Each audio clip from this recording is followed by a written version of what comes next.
Lixo. É impressionante a capacidade que a gente tem de produzir sacos de lixo. Você já parou para pensar nisso? Ainda mais no nosso mundo moderno, cheio de produtos novos e suas respectivas embalagens. Todo dia nós fechamos os nossos sacos de lixo, os colocamos em frente à nossa casa e sentimos a consciência do dever cumprido. A casa está limpa. Mas será que o problema do lixo termina aí? Infelizmente, não. Na teleaula de hoje, você vai se questionar sobre o lixo e a dimensão que ele tomou no nosso mundo atual e refletir um pouco mais sobre as possíveis soluções para esse problema. A partir de agora, não desperdice atenção. A teleaula de hoje está apenas começando.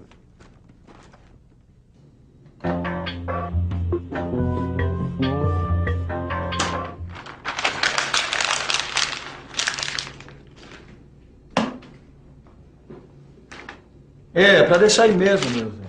É aquela história do peixe mágico que eu escrevi sobre a poluição da água, lembra? Então, a impressão saiu péssima. Eu acho que eu vou ter que trocar o cartucho de tinta da impressora. Você pensa que os problemas ambientais terminam na poluição da água, né? Você está esquecendo do lixo, Edgar.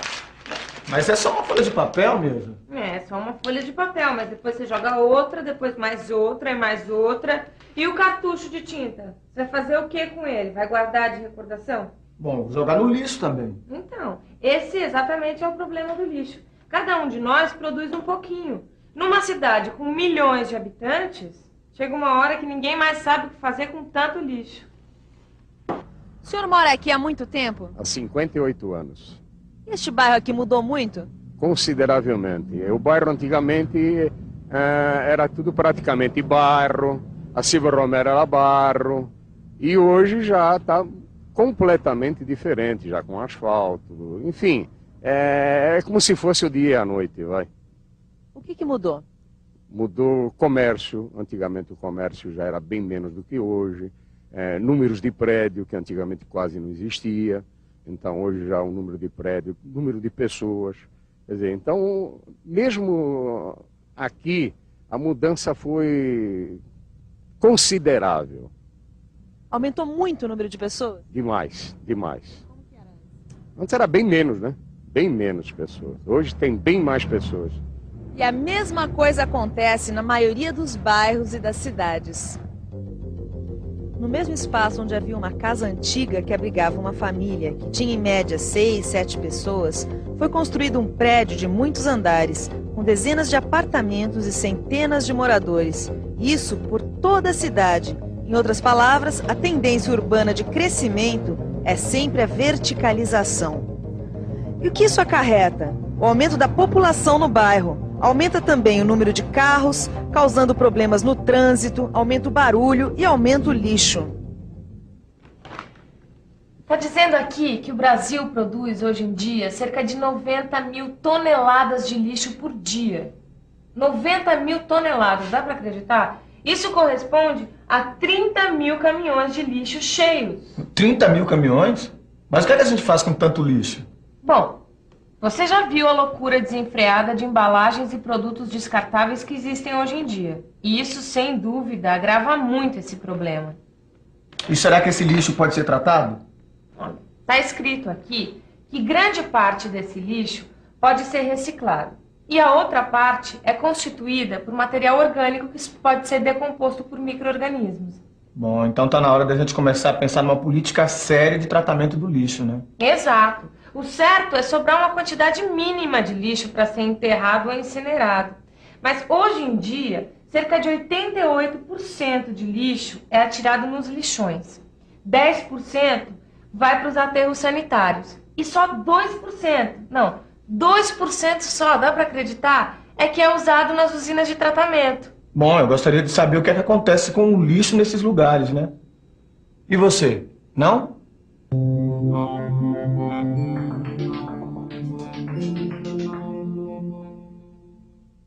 Os lixões são terrenos comuns onde o lixo é depositado diariamente a céu aberto.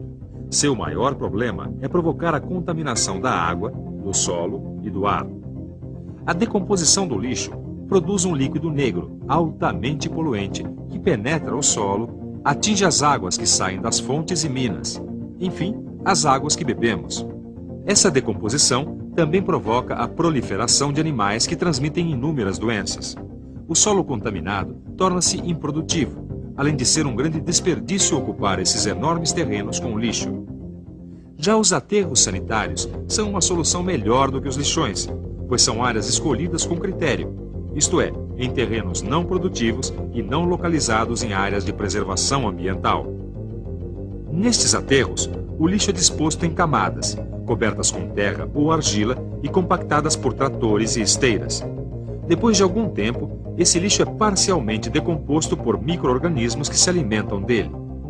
O problema com os aterros é que nem todo o lixo é decomposto e o excedente vai se acumulando até lotar a capacidade do terreno. Em São Paulo existem atualmente 5 aterros sanitários, um apenas para entulhos da construção civil. Dos outros 4, 2 já estão esgotados. Nas usinas de tratamento não se acumula lixo. Ao chegar na usina, o lixo é espalhado em esteiras móveis para que materiais recicláveis possam ser separados, como vidros, papéis, metais, plásticos e outros. Esses materiais depois são vendidos às indústrias de reciclagem. O lixo restante é colocado em enormes tubos chamados biodigestores, onde, por meio da ação de micro-organismos, transforma-se em um composto orgânico que pode ser usado como adubo ou componente de rações para animais. O lixo residual que sobrar é levado para um aterro sanitário. E ainda existe o método da incineração. O lixo incinerado é proveniente de hospitais, clínicas veterinárias ou materiais tóxicos. Os gases contidos na fumaça do lixo podem ser poluentes se não forem corretamente tratados. Portanto, se a gente quiser aumentar a vida útil dos aterros, não basta apenas jogar o lixo nos sacos plásticos. A gente precisa reaprender a jogar o lixo fora. Ou seja, a gente precisa aprender a reutilizar e a reciclar o lixo. E se você quiser participar da coleta seletiva de lixo, você deve jogar os diferentes materiais nos coletores apropriados. Esse sistema ainda não está sendo muito bem utilizado. Falta divulgação e a coleta domiciliar é deficiente. Para você ter uma ideia, das 12 mil toneladas de lixo recolhidas diariamente em São Paulo, apenas 10 toneladas vão para a reciclagem. Só 10 toneladas? Eu não tinha ideia de que era tão pouco, viu? Você entendeu agora por que eu peguei de volta a folha que você jogou no lixo? Daqui pra frente eu vou entrar de cabeça nessa história da coleta seletiva do lixo, viu, Edgar? Nilza, você tem razão, viu? Você sabe que isso me despertou uma curiosidade? De conhecer alguma coisa mais sobre o papel. Vamos dar uma olhada pra ver se a gente encontra alguma coisa na nossa enciclopédia eletrônica, né? Boa. Vamos ver. Olha só. O papel foi inventado na China, e lá pelo século II a.C. E chegou à Europa apenas no século XI. Mas hoje em dia a fabricação do papel é completamente diferente. Ele é fabricado a partir da pasta de celulose, obtida através da moagem da mistura de madeira e água. E olha só, esse processo de cozimento polui a água e o ar. E o pior é que para se fabricar 1 tonelada de papel virgem, são utilizadas de 10 a 20 árvores adultas e 100 mil litros de água. Eu estava lendo num documento que eu tirei numa BBS uma coisa incrível. Quando você recicla o papel, a quantidade de água empregada diminui para apenas 2 mil litros. Olha que diferença. Bom, isso sem falar que o melhor é evitar o corte de 10 a 20 árvores. Nossas florestas agradeceriam, hein? Isso sem dúvida. Bom, sem falar que a energia gasta no processo de reciclagem é 71% menor do que a empregada no processo de produção do papel virgem. Sem falar também que esse processo não é poluidor. Viva o papel reciclado, hein? Bom, mas como será que é feita essa reciclagem, hein? O papel é um material usado em larga escala no mundo de hoje. É impossível olhar para qualquer canto sem perceber a sua presença, seja através de panfletos, livros, revistas, embrulhos e caixas. E seu uso em larga escala sempre nos remete ao problema do corte das árvores. Por isso, a sua reciclagem assume uma importância muito grande. Estamos na escola do Senai e vamos conversar agora com o professor Célio. Professor, quais são as principais etapas no processo de reciclagem do papel? A coleta das aparas, a seleção das mesmas, a desagregação, a homogeneização, a formação da folha de papel, a prensagem e a secagem. Mas não é apenas o papel que vive da reciclagem do lixo. Existem também outros materiais importantes, como o vidro, o metal e o plástico.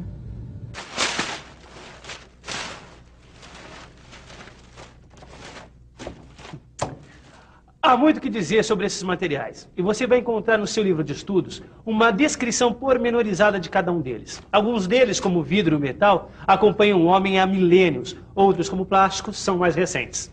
No entanto, o uso que se faz desses materiais hoje em dia excede, em termos de quantidade, tudo que o homem já sonhou produzir algum dia. Porém, o mais importante é saber que, em todos os casos, a reciclagem é sempre vantajosa. Seja em termos de economia de energia, seja em termos de preservação do meio ambiente. Veja só, no caso do plástico, a economia de energia chega a 90%. Realmente é impressionante a economia que se pode fazer com a reciclagem, hein, Nilza? Isso sem contar o benefício para o meio ambiente. Mas eu estava lendo uma coisa muito interessante aqui, Edgar. O Programa das Nações Unidas para o Meio Ambiente. Ele apresenta as seguintes soluções para o problema do acúmulo de lixo. Reduzir, isso é, utilizar menos material e evitar o desperdício. Reutilizar, não jogar fora produtos usados, utilizá-los de outras maneiras ou encaminhá-los para fábricas de reciclagem. Reciclar, ou reprocessar a matéria-prima dos produtos para a fabricação de novos produtos. Incinerar, para aproveitar pelo menos parte da energia gasta na confecção dos produtos. Dispor em aterros. Em último caso, acumular os resíduos em áreas especialmente preparadas. E quanto mais gente ficar consciente disso, melhor, hein? Eu modestamente já estou fazendo a minha parte. Olha, meu porta-lápis é uma lata velha de refrigerante. E essa caixinha aqui eu uso para guardar tesouras, ferramentas, essas coisas, né? Além disso, eu tenho procurado comprar só embalagens de bebida retornáveis, né? E separei todo o lixo.